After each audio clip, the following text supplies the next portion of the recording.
बिस्मिल्लाहिर्रहमानिर्रहीम। अस्सलामुअलैकुम। Healthy TV में आप तमाम दोस्तों को खुश आमदीद। उम्मीद है आप तमाम अहबाब खैर व आफियत से होंगे।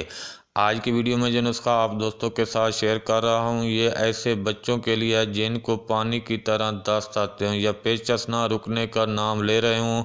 बहुत से डॉक्टरों से इलाज करवाया, महंगी दवाइयाँ इस्तेमाल की, लेकिन कोई फ़र्क नज़र नहीं आया। तो एक बार ये नुस्खे इस्तेमाल करें, इंशाल्लाह पहली खुराक में ही आपको फ़र्क नज़र आएगा। क्योंकि ज़माना कदीम में जो मैं थी वो अपने बच्चे को ये नुस्खा इस्तेमाल करवाती थी। मैंने इस नुस्खे का 98% रिज़ल्ट लिया है।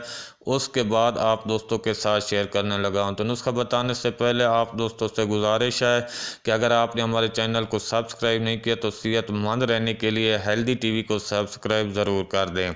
किसी भी पंसार स्टोर से आपने ये अशिया लेनी है, बिल्कुल सस्ती और आसान सी हैं। ज़ीरा सफ़ेद 10 ग्राम, सौंफ 20 ग्राम, दाना सब्ज़ इलायची 3 ग्राम और कोज़ा मिश्री 10 ग्राम। ये 4 अशिया आपने लेनी है और इनका आपने सफ़ूफ बना लेना है।